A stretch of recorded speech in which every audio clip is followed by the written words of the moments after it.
All right, ready to dive deep. Today, we're going beyond those AI headlines everyone's talking about. We're looking at the future, what's coming next. Think AI that could completely change Hollywood, how we work, maybe even show us the limits of what intelligence can be. It's a wild time to be thinking about all this, especially with what these AI CEOs are saying. Yeah.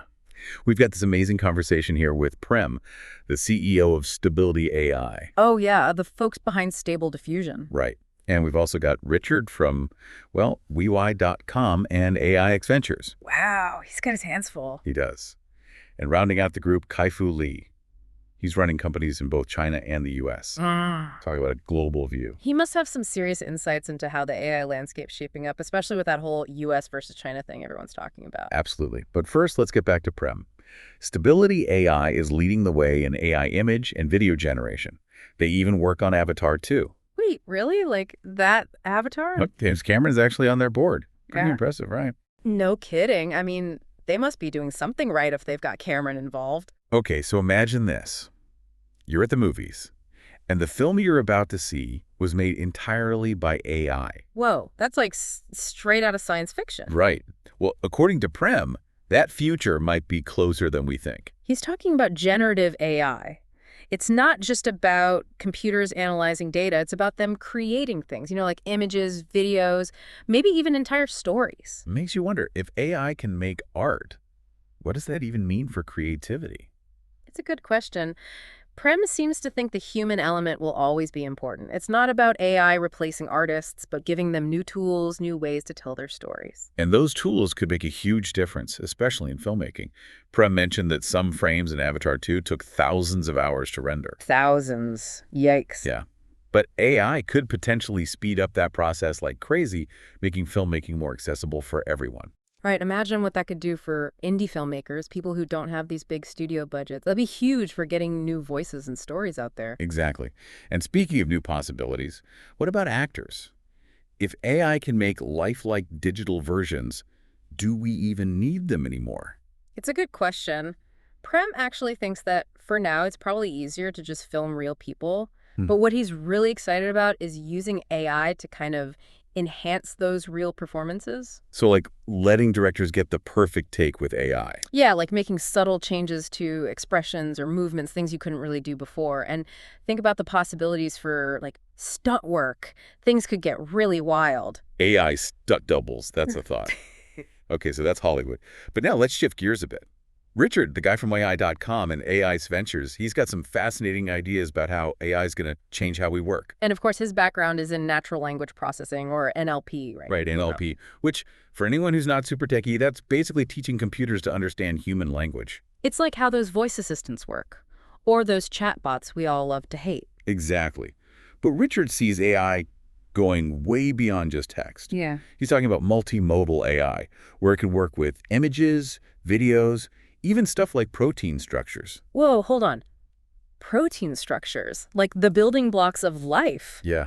It's mind-blowing, right? Like, we're talking about AI potentially designing new proteins. So we could actually have AI creating, well, I guess, the foundation of life itself. I mean, that's got to have some insane applications, right? Especially in medicine. Yeah, I mean, think about personalized therapies or even completely new treatments we haven't even imagined yet. But it all makes you wonder, with AI getting so good so fast, is there even a limit to how smart it can get? That's the million-dollar question. Richard actually made a good point about this. He said in areas like chess or Go, AI is already superhuman because those games can be perfectly simulated. So the limits might depend on how well we can simulate the real world. Yeah, exactly. And things like customer service, where you've got all these messy real-world interactions, that's a lot harder for AI to handle. Although Richard did mention that AI might one day be able to perceive the world beyond our senses. Okay, that's getting a little too Matrix for me, but it's definitely interesting to think about. So let's get back to the real world for a second. What does all this mean for our jobs? Richard seems to think we'll all become kind of like AI managers. Right, so instead of AI taking our jobs, we learn how to use it to make us better at them. Exactly. He even shared this story about a cybersecurity company where employees started automating huge chunks of their work. All they did was describe their processes to an AI agent, and boom, the AI took over. That's wild. Talk about a productivity boost. So maybe instead of worrying about AI taking over, we should be thinking about how to work with it. I like that. Now, let's bring in Kai-Fu Lee, our guy who's got a front row seat to the AI race between the U.S. and China. He's going to have some pretty interesting insights into how those two approaches are playing out. He does. And one thing he highlighted was the difference in how they approach AI development. He believes the U.S. is all about groundbreaking innovation, pushing those boundaries. So, like the big splashy breakthroughs. Exactly. But China, he says, they're masters of execution, taking those breakthroughs and making them accessible to everyone. So it's like the U.S. is coming up with the crazy ideas, and China's figuring out how to make them work in the real world. Right. And another thing that really surprised me, Kai-Fu revealed a huge difference in the cost of training their AI models. His company did it for millions of dollars, while something like GPT-4, that cost between 80 and 100 million. Wait, seriously, that's like 100 times more expensive. Makes you wonder if you even need $1 billion budget to be in the AI game. Right. Well, Kai-Fu's answer seems to be a resounding no. He actually thinks constraints can sometimes make you more innovative. His company had limited access to GPUs because of U.S. regulations, so they had to get creative and find workarounds. So sometimes having fewer resources forces you to think outside the box and come up with smarter solutions. That's pretty inspiring, actually. Makes you realize that anyone can potentially contribute to AI development, even without a massive budget. Totally. Okay, so let's say you're 20 years old right now, looking at this crazy AI future ahead of you. What should you be doing to prepare? Well, we actually got some interesting and kind of contrasting advice from Prem and Richard on this. Prem thinks learning to use AI tools is going to be key. Coding might actually become less important as AI gets more user-friendly. So it's more about knowing how to use the tools than building them. Right. But Richard, on the other hand, he thinks coding's still super important, like essential for really understanding how AI works at its core. So one says coding's less important, the other says it's essential. Tough call for that 20-year-old. Right. And then Kai-Fu Lee jumps in with this great balanced perspective. He says, just follow your heart. That's good advice, period. Totally. If you love coding, great, go for it. If not, find what you're passionate about and figure out how AI can help you do it even better. I love that. It's like AI isn't about replacing us. It's about giving us new ways to pursue what we love. And speaking of what we love, I think we've covered a ton in this first part of our deep dive. From AI making movies to potentially designing life itself, it's mind-blowing stuff. It really is. But before we get ahead of ourselves, let's take a breath. When we come back, we'll dive even deeper into how AI is poised to change our lives, from personalized education to healthcare and beyond. Welcome back. Last time, AI making movies, boosting productivity, even designing, well, life itself. Crazy stuff, right? It was. But let's get a little more, down to earth. How's AI going to affect our day-to-day lives? Okay, so think about education. AI is already changing things there, like big time. Yeah, a lot of talk about personalized learning, right? Exactly. Imagine every student having their own AI tutor, like tailoring lessons, giving feedback based on how you learn best. That would be amazing. Everyone gets the support they need to succeed. Right. And it's not just for students. AI can help teachers too. Imagine AI grading papers, planning lessons. Well, that'd free up so much time for them to actually, teach. Exactly. And speaking of making life better, AI in healthcare. Huge potential there. We touched on how AI could design new drugs. But what else is it going to change? Well, think about those medical images like X-rays, MRIs. AI is getting incredibly good at analyzing those. I read about an AI that can spot skin cancer better than some dermatologists. Right. Early detection is key. And it's not just diagnosis. Imagine AI constantly monitoring patients, alerting doctors if something's up. That could be a game changer for people with chronic conditions. Absolutely. So it's about making healthcare more accessible, more affordable, and just better overall. And these are just a few examples. We're seeing AI in transportation, agriculture, finance, you name it. Feels like AI is going to touch, well, pretty much every part of life. True. Which is exciting, but we got to think about the downsides too, right? Like, what about the economic impacts? Yeah, that whole robots taking our jobs thing everyone's worried about. Right. And it's understandable that people are concerned. But honestly, this has happened before. Think about any major tech advancement. Like the Industrial Revolution. Lots of farm workers lost their jobs, but then, boom, tons of new industries popped up. Exactly. I think AI will be similar. Some jobs will disappear, but new ones will be created. We might even see existing jobs completely change. It's not just about AI taking over, it's about the whole nature of work shifting. So adapt or die, basically. Well, maybe not that dramatic, but the key is definitely adapting.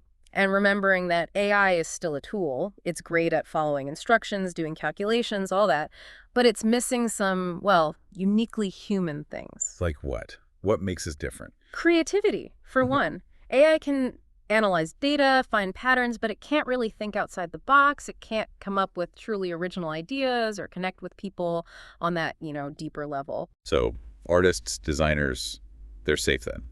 Well, I think human creativity will always be essential in those fields. But it's not just about art. Even in programming, data analysis, things like that, being able to think creatively, solve problems in new ways, that'll be crucial. So if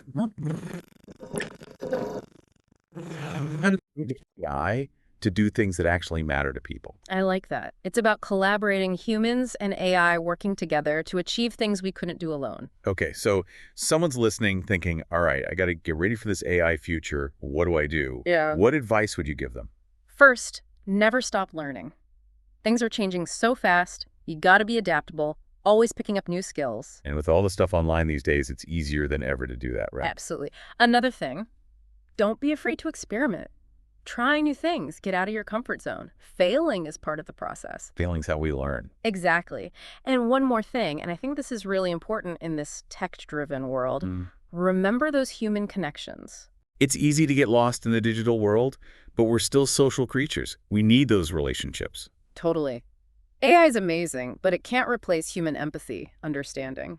So as we head into this AI future, the key is remembering what makes us human. That's a great way to put it. Be creative, be curious, and connect with each other. I love that. Well, that's a lot to think about. But we're not done yet. Next time, we'll dive even deeper into the future of work in this AI-powered world. Welcome back to our deep dive, and this time we're tackling the big question, the future of work. AI's changing everything. It really is, and it's on everyone's mind, right? Yeah. What happens to our jobs when AI can do so much? What happens to, our careers, even our sense of purpose? It's a scary thought for a lot of people, robots taking over. Yeah, I get it. But think about it this way. Tech has always disrupted jobs throughout history. Yeah, okay. Like the printing press, right? Suddenly you don't need as many scribes. Or cars replacing horse-drawn carriages. Exactly. More recently, the internet changed how we communicate, shop, get information.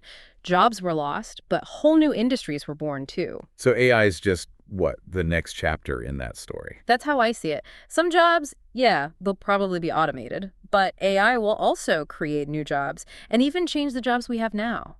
It's not about AI replacing us, it's about work itself becoming different. So it's more about adapting to the changes than, like, fighting against the robots. Exactly. And the thing to remember is AI is still a tool. It's great at following instructions, crunching data, all the repetitive stuff. But it's not human. It's missing some key things. Okay, I'm curious, what are those things? What makes us, uniquely human? What can't AI replicate? Well, for one, creativity. AI can analyze patterns, generate stuff, but it's not coming up with truly new ideas. Thinking outside the box, connecting with people on a deeper emotional level. That's still us. So the artists, the designers, they're still essential. Absolutely. Human creativity is key there. But it goes beyond art. Even in tech fields like programming or data analysis, being able to think creatively, solve problems in a way AI can't, that's going to be so valuable. It's not just about writing code. It's about understanding the human element, solving human problems. I like that. It's about collaboration, humans and AI working together to achieve something better than either could alone. Okay, so someone's listening right now. They're thinking, all right, how do I actually prepare for this? How do I future-proof my career in this AI world? What's your best advice? Number one, never stop learning. The world's changing so fast, you have to be adaptable, always picking up new skills. It's easier than ever these days, right? Yay. So much is available online. Yeah, tons of resources out there. And number two, don't be afraid to experiment. Try new things. Get outside that comfort zone. It's okay to fail. That's how we learn. Totally agree. Failing is part of the process. Got to take risks to grow. Right. And lastly, this might seem kind of basic, but in this increasingly digital world, I think it's more important than ever to focus on human connection. Makes sense. It's easy to get caught up in the tech, but at the end of the day, it's those relationships, that human connection that gives our lives meaning. Couldn't have said it better myself. So as we face this AI-powered future, let's remember what makes us human. Let's embrace those opportunities AI creates. Use our unique skills to build a better world, not just for ourselves, but for everyone. That's the kind of future I want to be part of. Me too. Well, that wraps up our deep dive into the future of AI. I hope you found it insightful, maybe even a little inspiring. AI is changing the world, but how we respond to those changes, well, that's up to us. Thanks for joining us, and until next time, keep exploring, keep learning, and keep connecting.